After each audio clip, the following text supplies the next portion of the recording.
Alright, we're back. I was checking on my audio, making sure everything was working accordingly. Alright, so I am still going over Libra, or the Entp, the Visionary, or the Rogue. And building upon that, now I am in the left astrologically, so we've got Mars in left field. I'm going to break down what that means, as well as extroverted feeling and the child cognitive function within a Libra or Entp. Alright, so Heather here with Underwater Panther. Please like and subscribe. I am trying to get to the point where I can do these live and I'm not having to spend 8 hours uploading an hour of video. So I appreciate all of your support. Check out the ebook that is in the description below if you want to read and see visuals. It is very organized. It's about 98 pages, so that is available, and I'm also doing the video format here for you now. Alright, so what is left field? When a planet is in a sign opposite the sign it rules, it is said to be in detriment. Thus, its action is weakened. When a planet is debilitated, away, or left field, it means it is at work and does not want to be there, but tries to work with the tools it has. It is uncomfortable and doesn't feel or look natural to yourself or others. So we do break the ego down into 4 parts. We have the astrologically, we have the ruler, exaltation, left field, and fall. Psychologically, we have the hero, parent, child, and inferior cognitive function. So right now, I am in the 3rd portion of the 4, and just so you know what's going on. Alright, so what is Mars? And I do first want to give credit where credit is due. I have all of my greatest influencers in the description, as well as my ebook. I want to give a shout out to C.S. Joseph and Jolo and Uncle Fernando. I am insanely appreciative. It's hilarious because Fernando is a Virgo, Dolo's an Aries, and C.S. Joseph is a Libra, so I am extremely grateful for them putting all of this information out there online. We're not going to be taught this stuff in school, and this is actual, very important self-development information, psychological, emotional. We are going to be able to make better decisions in our lives and become better human beings, internally and externally with this information. So thank you to those people for even putting all of this information into perspective. I think my role here is to combine all of those systems together. I am extremely systematic when it comes to that in my thinking. I'm very organized, and I am putting my feminine creative spin on this, and I think that if you're purchasing my books, that will help a layperson get to this level of awareness and consciousness with this information quicker. And I am more than willing to build upon anyone out there that's into this. If you're into this and you like what you hear and see, I am more than willing to work with people, trading information, notes, you name it, building upon each other's system of knowledge. So that is why I'm here, and very open to that, just so you know. I know that not everyone is into this type of thing, but yeah, I love it. So anyways, what does Mars represent? Mars, when asleep, is aggressive. When it's waking, it's harnessed action, and when fully awake, it is heroic. Mars is the god of war. So, Mars represents intentions, passions, motivations, desires, goals, day to day, so short-term goals. Saturn is more long-term goals. Mars carries out the obligations of the sun, the force to be able to do and follow through with something. It's ambitious, competitive, warlike, aggressive, primal, sexual energy. Adeline, do you want to come in here? Yeah. Okay, I'm doing a video, so you gotta be a little quiet, okay? You've got chocolate all over your shirt, honey bun. I know. If you want a color, do you want a color? I've got your coloring stuff in there. Yeah. You want to? Okay, I'll set that up. You gotta be a little quiet because I'm working on. Don't push it. Well, they can just wait for 2 seconds. Okay, here's that. Thank you. You're welcome. Colored pencils, actually. I know, some crayons. All right, there you go. Okay, try to be a little bit quiet so we get through this one. Why are you doing a video? Because I'm trying to get this in video format because some people don't like to read. Why? I don't know, they don't have time, and I understand that. But Some people learn better through But video. Mom, What, honey? but videos are hard. Yeah, they do take a lot of energy. All right, so Where did you get that stuff from? my blanket. I want It's gonna some. start getting a little chillier. Can I have it? You want the blankie? No, I want the whole thing. Well, I'll give it to you. I'm gonna let you have that chair. Here. Try not to get it on the floor though. Here you go. Sit down. Put your back on the pillow. It's comfy. Oh, that's so comfy. Here you go. Oh, it's so It is soft. soft. Love you. I love you. Okay. Now then. Okay, so raw elegance and power. Mars represents raw elegance and power that keeps things moving. War with its courage and brutality, unreasoning fury of a demanding 2-year-old. So can be a very primal type of energy. Mars, in its highest and most effective sense, is much more about style than brute force, delighting in pure adventure and the chase. Mars works best when we train its energies with subtle adjustments that control raw force. To wait, alert, and ready to act can be more effective than the loudest roar. Achieves highest expression when the power of the planet is tempered with skill and subtlety, graceful techniques. So Mars does rule Aries. Where is it? Right here.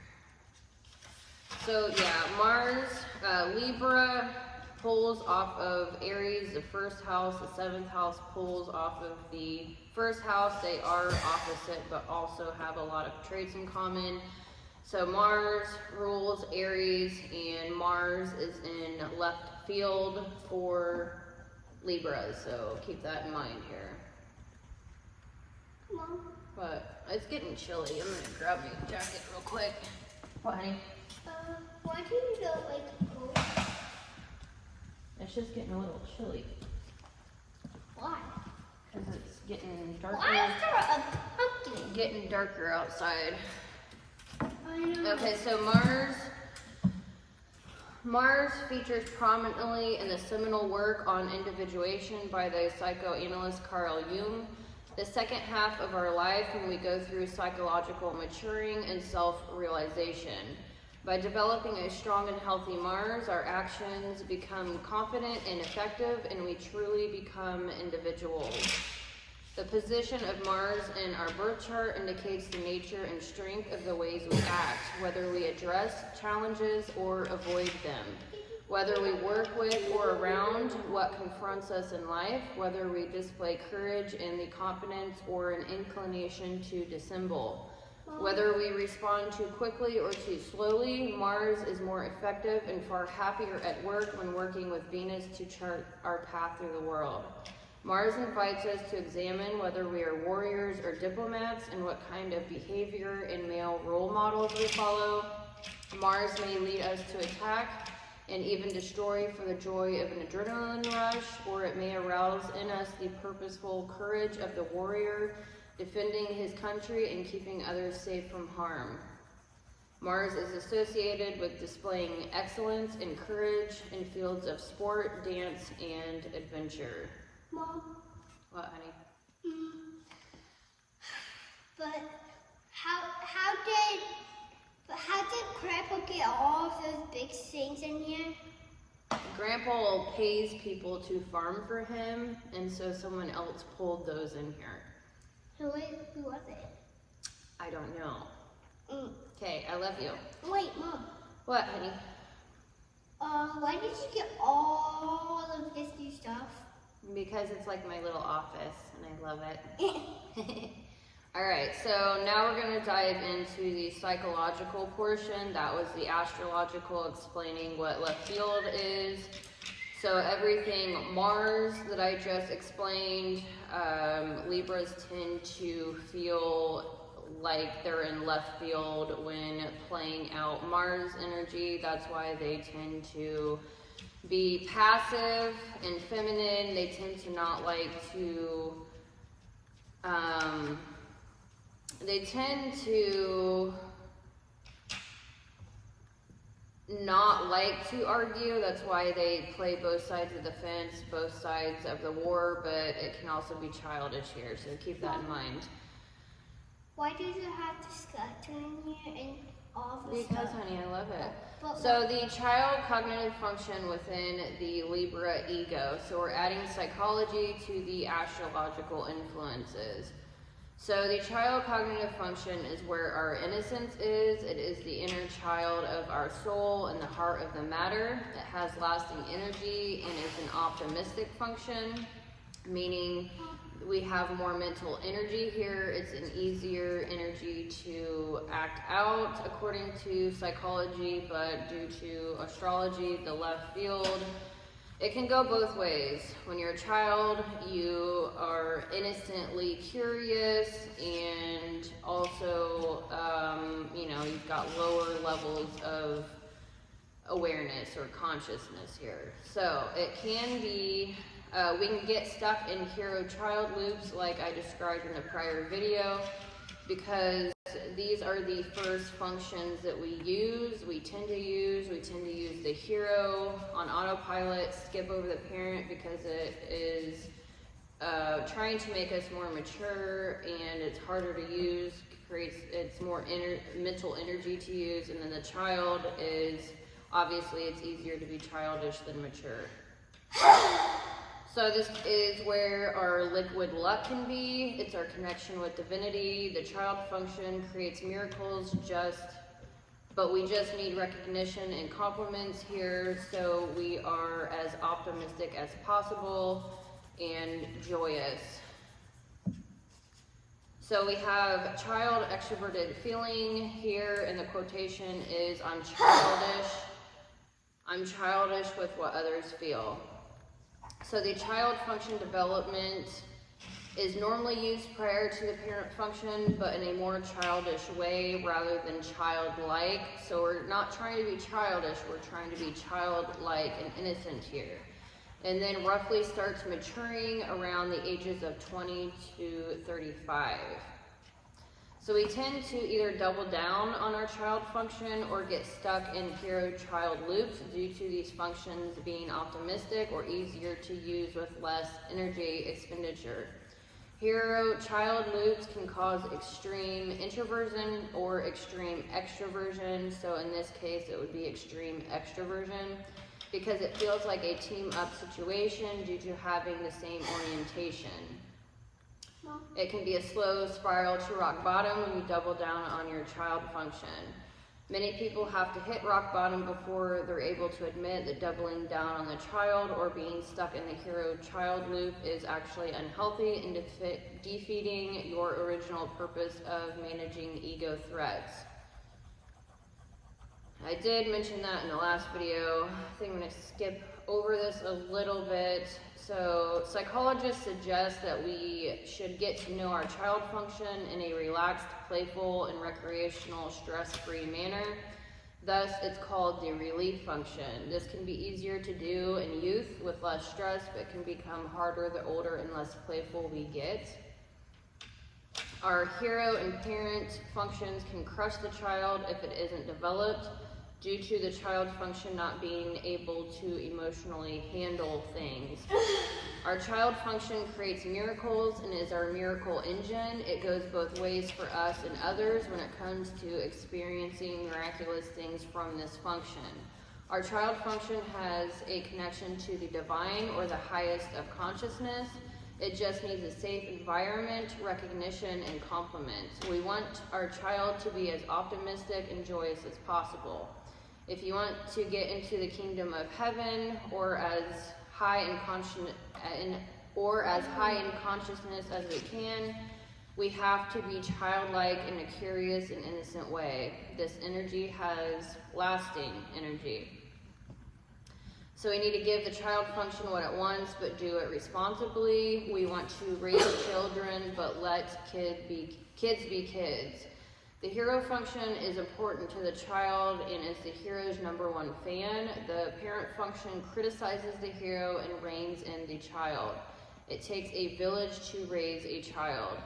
It is the responsibility of the human race to understand people's cognitive functions so that we may get along better, have a better future, and actually encourage each other to produce miracles. Mom, What, honey? why do you have your bracelet necklace on still? Because I love them. Why? So being childlike is divinity. The cognitive function is actually referred to the divine child. There's a reason for that. It's optimistic. Do not take the optimism out of the child. Do not take the wind out of its sails, the fire out of its engine. Do not do that to the child. Instead, motivate the child and support the child. Feed the child, be there for the child. Do not take advantage of the child. So this is a very important function. Let me go over my other notes to make sure I didn't miss anything. Why? Why, Mom?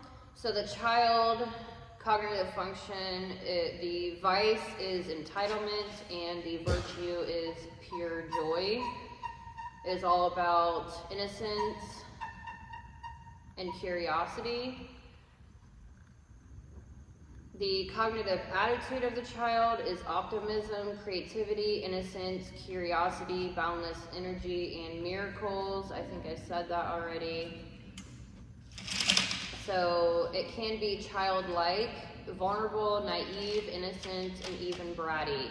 Can even cause childish glee within the user. Because it's an external function, it does not need external validation from others. If that validation isn't met, it will most likely cause a tantrum. So we don't normally need validation in this aspect, but I mean, we're human beings, so this is where we can tend to throw our childlike fits.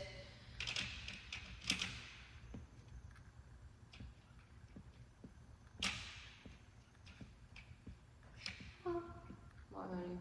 Why do you like doing videos? Alright, so this is enough, I think, on the child cognitive function. I think you got a general gist of what it is. So now I'm going to go into what is extroverted feeling. So I gotta delete this out of here. Okay, so extroverted feeling is on an axis with introverted thinking. You will always find extroverted feeling with introverted thinking. So extroverted feeling represents ethics, majority belief, outer decision making, social norms and rules. This is where we can tend to be social justice warriors or humanitarians. It is all about empathy, which is the highest actual intelligence. It turns to others for emotional support and distributes energy to many, wants to apply to as many people as possible. This is an extroverted cognitive function. So introverted feelers they are very in tune with their own emotions and feelings and values. They understand their own values and the values of other things. That can be materials. And then extroverted feelers are normally the people pleasers. They are more in tune with other people's emotions and feelings, and they do not understand their own emotions and feelings, so that can cause them to not value themselves as much as they should. So boundaries can be a huge issue here with other people.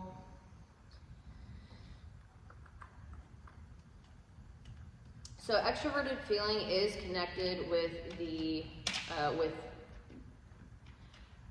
do you explain this? It's with the object. So a process or tendency to identify through an object or other people or anything outside of themselves.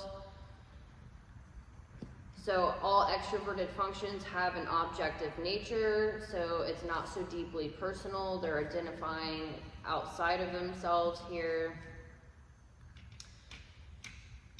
FE cares about what is socially appropriate, feels high pressure to fit in. It can, but do remember that Libras or ENTPs they have this function within the child, which makes them childish in this aspect. So Libras don't actually care about social norms and what's socially appropriate. They're very childish here. Self-worth tends to be found in helping others. Here, they tend to want and need gratitude, public recognition, praise. But this is especially within the hero and parent. So the hero and parent extroverted feeling users live for others, and so when we get into the child function with extroverted feeling, it doesn't apply normally. It could apply when they're younger, and then they really start kicking into gear with not so much caring about that. So high FE users, the Libras are not considered to be a high FE user, but this is still an energy that's in them. So I will go on here. High FE users are very aware of the overall mood of the environment, and they work to maintain a sense of harmony in the outer world. Tend to be polite, empathetic, helpful, and do whatever they can to make others feel comfortable.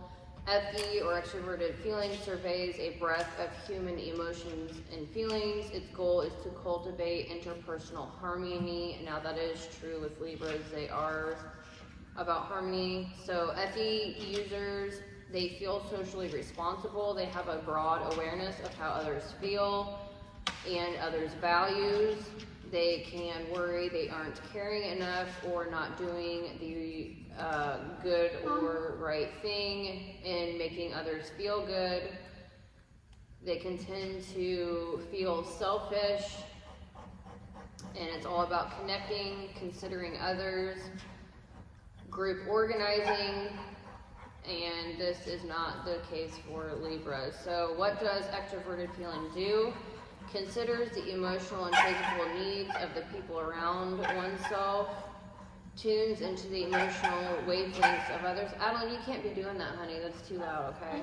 Do it a little bit lighter, please. Tries to create a harmonious atmosphere, considers the feelings and perspectives of other people when making a decision, and lives by a code of conduct about what should and should not be done. So that is extroverted feeling, what it represents. So now we're going to throw all of that together. We've got Mars in left field and extroverted feeling in the child cognitive function. So throwing that all together, how does that play out in a Libra or ENTP?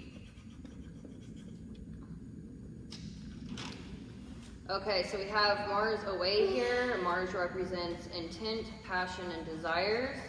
And then we have extroverted feelings, so potentially changing the values of others. Extroverted cognitive functions do tend to want to change whatever that function represents in others, so they can potentially want to try to change others' values.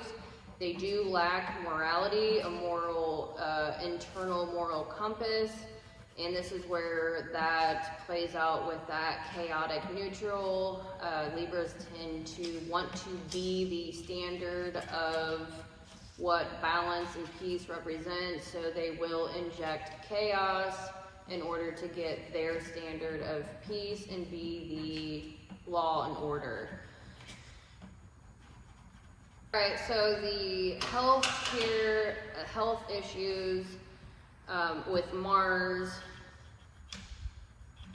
you can tend to have lower back problems, fibroids, it's all about inflammation problems. Mars is fire is inflammation, and Libras or any sign with Mars in it. Oh my gosh, that is so beautiful. You did such a good job. Thank you. Can you get the blanket off the floor? The floor is dirty. Yeah. Beautiful. Look at that artwork by my little Sagittarius. Good job, sweetie. Thank you. All personalities with Mars can tend to have lower back problems, fibroid issues, inflammation issues, diabetes, kidney problems, and they need to definitely hydrate and try to keep their inflammation down within their body and organs. So, extroverted feeling child, they may doubt their internal value, compare themselves to others childishly, and compete with everyone. So that's where that jealousy and envy. They tend to not what they want. They don't know what they want. They have extroverted intuition heroes, so they're all about, they see life as endless amounts of opportunities and potential, so they tend to try to chase after many different rabbits, and they just don't know what they want. So when they see someone with something, they tend to want it, and that can play into being envious and actively trying to get what someone else has, as well as make sure the other person doesn't have it. So the women are deep down very masculine, and so I think that the Libra men tend to be more feminine and Libra women tend to be more masculine, but deep down they both are very masculine. So they're very charming, they play on the aesthetics, the graceful speaking, and you know, when you get past that, you're realizing that they're extremely strategic. They will outsmart and out-talk people, definitely, for sure.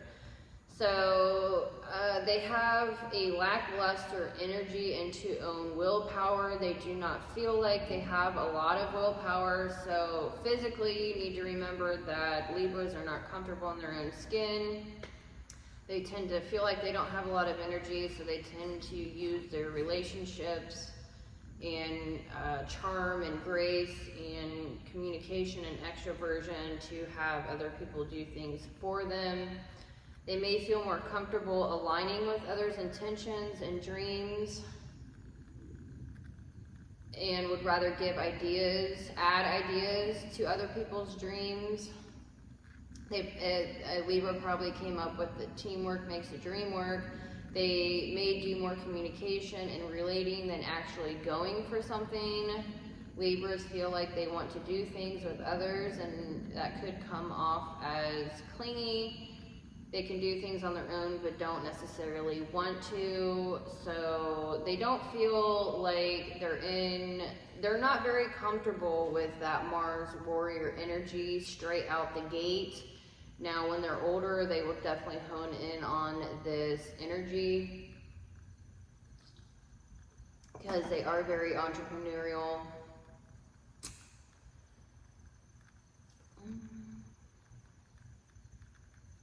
So they can be pretty passive aggressive and tend to control by illusions, may have others think they are being controlled. But then the player comes out and they will screw everyone literally and figuratively. So they're very passive aggressive. And it's not in a water idealistic temperament, it's in the air. So that is by communication.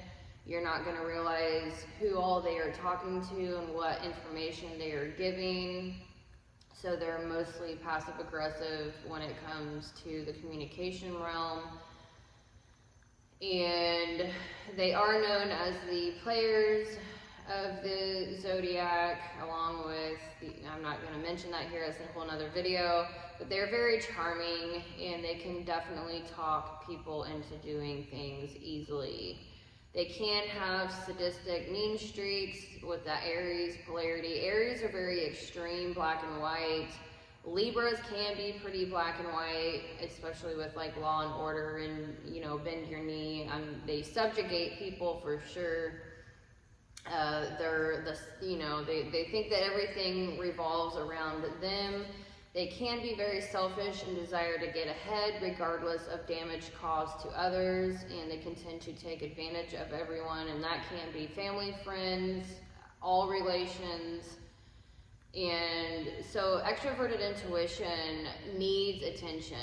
It needs a lot of attention. They can never get enough attention and relating, so they are always striving for that. And they can really feel like they never have enough. So they are very charming. They tend to have very nice smiles. They tend to dress nice, be very charming socially, which is pretty much witchcraft. And they are very smooth operators. So the Libras are the most charming and graceful and socially adept of the air signs, Gemini and Aquarius and Libra. And then Leos, they are the like warm charmers of the fire signs, so they have that in common with Leo. And it's funny because Leo is also in the heart temple, the ESFP. They can be the most prone to lying. That's a thing I've already covered. They can be very emotionally immature, pulling from the Aries polarity, so they aren't in the emotional realm, but they can tend to lash out and, you know, just, it's passive aggressive, so they tend to stuff and repress their emotions, and it ends up blowing out of proportion. They do, everyone around them tends to think that a Libra is flirting with them, and they're not actually, they're just that way. That's like a notorious thing. They can tend to feed off the emotional drama. They love to stir the pot because they want to initiate what harmony should be, like I said.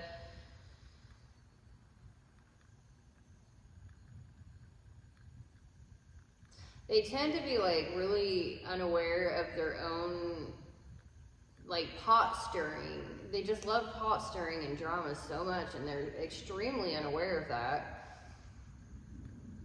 And it's like when people lash out on them and figure out that's what they're doing, Libra's gonna be like, well, that's not my fault. I didn't make you do anything. I was just, you know, talking a lot, and like nothing is ever their fault. It's definitely a thing. So building upon charming Venus with persuasive introverted thinking and Saturn materialism and the harsh truths, they start to put on a mask after realizing they alienate people from either thinking they are stupid or, you know, they're really ahead intellectually. And so they tend to be very harsh critically, and they realize in their younger years that, man, I really gotta put this charm on, I gotta put this mask on, I can't be myself, I need to be just charming and on everyone's side. So they'll start putting on a mask for each new person they meet, and they can remember, they have a very long-term memory, and they can just really play a different person for each person that they meet. It's wild. So they tend to like just not even be themselves around people, and they're playing all sides of the fence. Their mask consists of knowing where others are intellectually and emotionally, and charmingly catering or towing the line to infiltrate, so to speak, and get goals accomplished. So their wrath is extroverted sensing demon.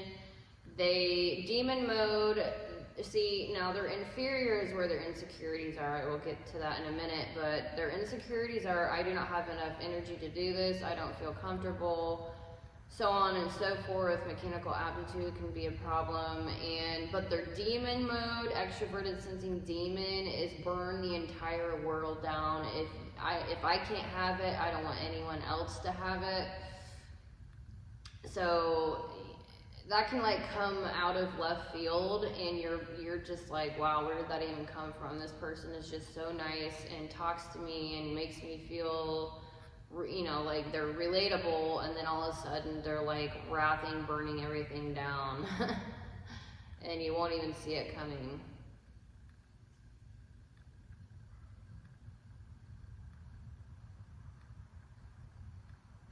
With the Mars, Aries tends to be very aggressive. They know what they want, they attack what they want, and Libras can be like that on and off. It's not like a all the time type of thing, but when it comes to sexuality, they can tend to be pretty aggressive, FYI. You wouldn't think it, but they are. Alright, so that was my little gist on left field, Mars, and extroverted feeling child. So the extroverted intuition hero and FE child, they can get stuck in loops here, so they can be extremely extroverted. They can tend to cater to everyone else when they're younger, helping other people get to their goals, and not, the Mars is short-term goals, so Libra can be like Aries in the fact that they can get tripped up on getting stuck in other people's goals, and they're in the short term, not thinking long term. So it can take them a while to get into their longer term goals and strategizing for the future, but once they do, they will really come out on top. And I know Libras that are like very competitive. Like most of the Libras I know are very competitive. It just depends on the person. But anyways, I hope you found this educational, informational. I hope you enjoyed this video and got something out of it. Check out the ebook in the description below, and in the next video I am going to go into the sun and fall and what introverted sensing is and the inferior cognitive function. So thank you for watching, like and subscribe, and I will see you in the next video.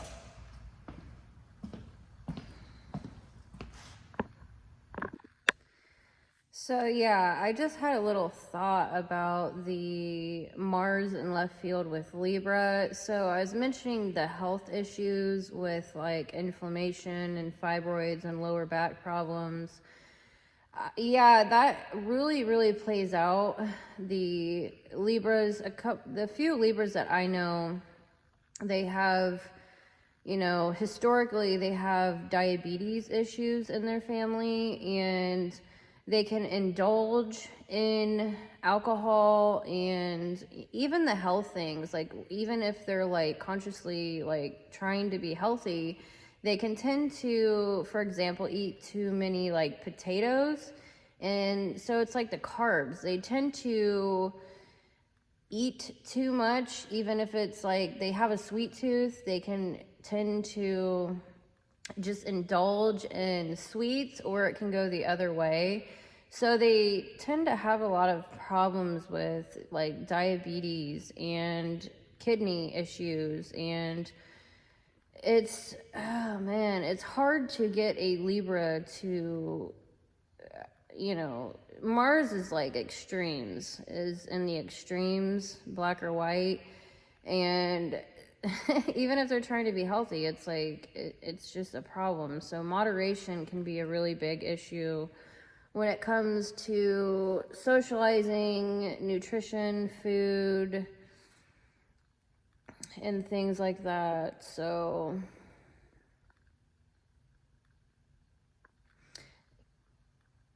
I'm trying to think here. I wanted to say something else with that. It's like, it's kind of like Sagittarius. It's hard. Like Libras are very intellectual. They're very smart, and so are Sagittarius. And it's hard. It's like they know what to do to help themselves when it comes to the health realm, nutrition, fitness, and it's just like issue for them to be disciplined. A lot of them like to relate and be with people, so they will tend to party and drink, and alcohol is a thing, and so that's a lot of sugar. And Mars, like Aries, for example, they tend to burn the wick at both ends, so they're like always on the go, very physical, always like just striving for goals and trying to do too much. And so Libras can tend to try to do too much as well, and so that's going to really play out bad in their health realm. So I don't know, just a little notation. I'm going to continue on here. So